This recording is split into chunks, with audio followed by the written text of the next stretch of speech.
Hello everyone, I'm Manderlin and welcome to my final road to max. I've been working hard with my skills and the levels have really been flying by for the most part. Archaeology has slowly become a skill I enjoy doing and it's catching up to all of my other skills really fast. But when I'm not working on my skills, I've been prepping myself up for more bossing. Last time I was trying to work towards getting all of the materials I need to make an essence of finality. I leveled up my Drygore to disassemble it and got myself a nice stock of 20 rumbling components. So now it's finally time to make it. I went and crafted a Reaper necklace, and I already had an Amulet of Souls since I've been using that. Alright, so now I can put them together, and there it is. I got an essence of finality. I've been thinking about what I want to put into it, and I got some nice tips. Even though I've been doing a lot of range for combat lately, I'm gonna focus on magic for it now and load it up with a Gothic staff. Since I've been fighting a lot of Araxi with magic to try and get a Fang, the Gothic's claw spec would be very useful there. It'll also be great for Telos since I started to fight him more as well. But I'm definitely interested in getting another Essence of Finality to put a Dark Bow in it for when I do range, that way I don't have to keep swapping back and forth between putting in the staff and the bow. And with that accomplishment done, it's time to finally push for max.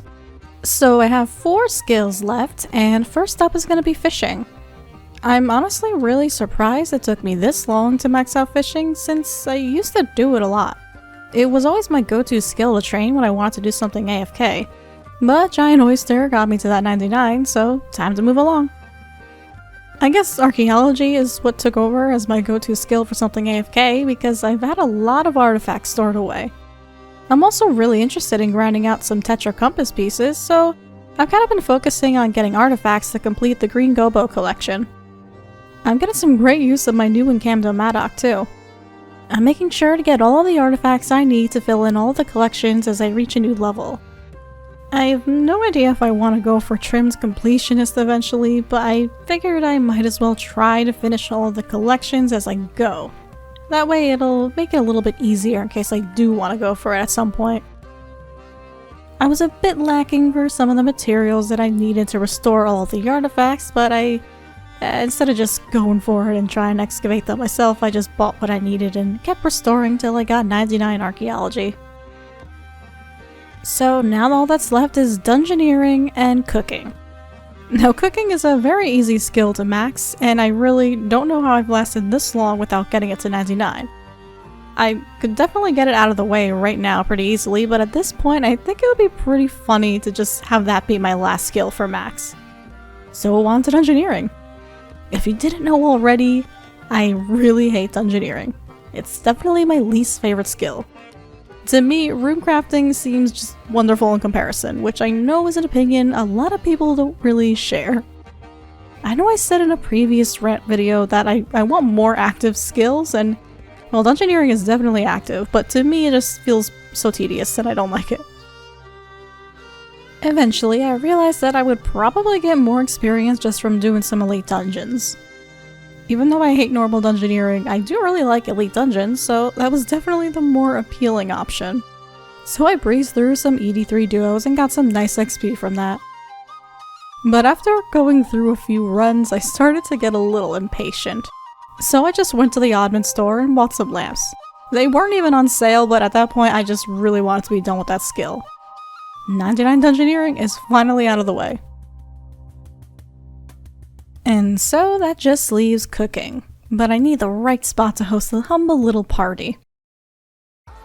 You're hearing Spirit? It's all good. It's happening! Oh, you're hitting 120 on all skills. Congrats. Swear to God, if I just need one more rock town after this. There we go! Woohoo! 99 yeah. cooking! And I've reached max! I've done it! Finally! There you are. Get over here! After him! Get him! There we go. Oh, my max cape. Never did I think I would see this day. And it's finally done. I got 99 in all skills and finally maxed. Now I can put down all of those banners and admire my beautiful max cape. For the 3 capes to put in it, I chose Invention to reduce the drain of my items, the Defense to get that Sign of Life effect, and Attack for a chance to not degrade my items. And in Anachronia, I'm gonna swap between putting my Ranged cape and the Strength cape on the rack, just depending on what attack style I'm using. So here I am with Hans, just like the beginning of the series. So I've been playing the game for about 122 days, it seems, so given how much time I spend in the game a day, I've been playing for about 1.5 years actively. So it hasn't really been that long of a journey, but it's been a fun one still. There were definitely some skills that were a little bit difficult to get to and reach max for that, but some skills were pretty easy, like mining and farming was definitely a nice, easy, and passive one for me. So getting 99 in those skills, I think it kind of gave me the motivation to really push for max. Although I have to say, I owe a lot of my progress to Shadow Duke and chat whenever I was streaming. They really helped out to give me some tips to sort of figure out what kind of goals I should work for, or what kind of things I should save my money on, or different training methods, so that definitely helped me get the levels faster than I probably would have gotten on my own. Although I have to say that I do owe some of my progress to my own personal luck. Getting things like the Shadow Die definitely gave me a nice boost in money to make progress on my account, like getting all of the nice gear that I have that was pretty expensive and out of my league at the time. So let's take a look at the kind of gear that I have now. At the start of the series, when I came out with that first episode, I only had the subjugation gear, some Bandos gear, like stuff like the Virtus wand and book. But now I have a full Virtus set, and I finally got that noxious staff that I initially said was definitely a far out of reach goal. And even more than that, I managed to get an Inquisitor staff because I've had some nice influx of cash lately with some luck. That Inquisitor staff was definitely the most expensive thing I've ever bought in this game, and it took a little bit of a push to really make myself go for it and buy it, but I'm pretty happy with that purchase. For my range gear, well, when I started the series, I actually didn't really have any range equipment, really. I didn't even have Armadale armor at the time. I just straight up did not really use range at all. But now I have Pernix armor. And I bought myself Ascension crossbows, which have been really handy. I've actually been doing a lot more range lately, definitely a lot more compared to when I first started off playing this game. And aside from just doing certain bosses like Araxi, or I would use magic, I pretty much stick with doing range for most of my PVM. And for melee, I have the Augmented Custom Fit Trimmed Masterwork set. And I have the Noxious Scythe, which is actually something that I made myself, and I'm very happy that, I got the Fang and was able to make that on my own instead of just buying it. I was actually even able to make another Scythe pretty recently after getting another Fang, so I was very excited that I was able to get 2 Fangs with a kill count of 354. Guys! I got a Fang and a leg piece! Yes! My god. Woo! My luck is back today! That's insane. My luck is back! And when I'm not using the scythe, I do use the Drygor longswords, and those have been serving me pretty well whenever I want to fight the ambassador. And yeah, aside from that, I have that great Essence of Finality, which I've really been noticing some nice improvements in my PVM, having those abilities stored in there. I have the Grace of the Elves, which I haven't been lucky yet with Siren Spirits, but maybe one day I'll get that Signet Ring. And of course my Ring of Death and Luck of the Dwarves, which I did not have at the start of this series, but have been really serving me well. So now that I'm maxed, I think I really want to start focusing more on PVM type stuff. I don't really have any immediate goals to go for 120 in anything, so I think focusing on PVM is going to be my goal for now. I've definitely made some big strides and improvements in PVM. At first, I was not really into Slayer at all. I don't know why, I just never wanted to do it, but now it's one of my favorite skills.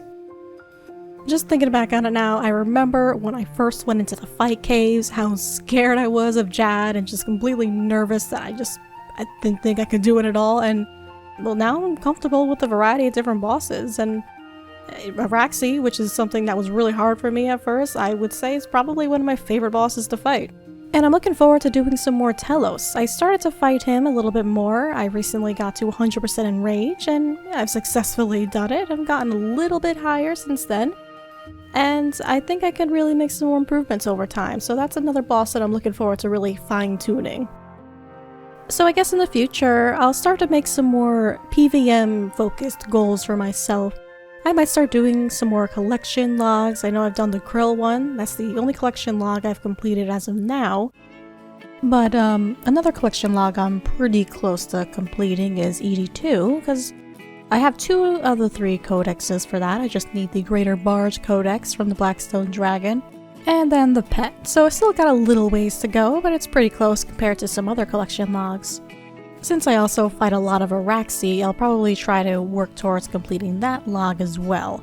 So I have 2 fangs, but I still need to get the eye and the web for that. And then I need to get the last 2 pets, Barry and Mallory, so we'll see how I do for that. I guess another goal I can set for myself is trying to fight Araxi at a higher in Rage. Usually I'll stop fighting her around like 180%, so I could try to work myself up and try to fight her at like 200% or higher. So aside from getting max and working on some PVM goals, I definitely do plan on getting my Questscape too. I know I've been doing a lot more PVM lately, so I haven't really been working on many quests that much, but I have gotten through a little bit, like Light Within, Fate of the Gods, and One of a Kind, so I'm making some progress there every now and then.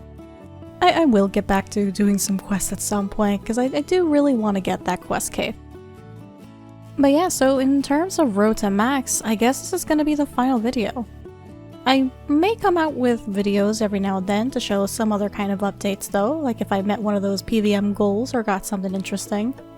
I know somebody's going to ask at some point, but I definitely will make an Iron Man account at some point. But I've kind of been a little bit stumped on how I want to do it. And by that I mean, because I do really want to try old school. That's something that I do want to give another shot at. I did try it at first and I didn't really like it, but I want to give another go to see how I feel about it. And I know at some point they are going to come out with a group Iron Man mode.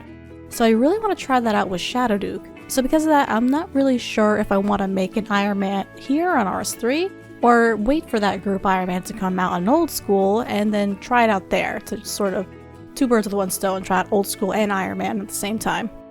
I know old school and RS3 are pretty much 2 very different games, and I could just, make 2 different Iron Mans on both games, but I don't really think I can manage the 2 accounts at the same time. That's just not something I personally would want to do. So I kind of need to figure out where I want to go with that, because like I said, I do want to make an Iron Man account, but I'll give it some time, keep focusing on PVM, and I'll think about what I want to do with that. But regardless of what I end up doing with that, I'll definitely have that as a series, and I'll start it from the very beginning on that fresh account. So here marks the end of my Road to Max series. It's really been a fun one. Even though the series is done, you can still watch me and Shadow Duke stream more RuneScape over on Twitch. We do also have a clan, so if you're not part of one, ask for an invite. We'll happily accept you into Shadowland Farms, whether you want to be a full member or you just want to join as a guest. Thank you all so much for watching, and thanks to our patrons for your support. I'll see you guys later. Bye!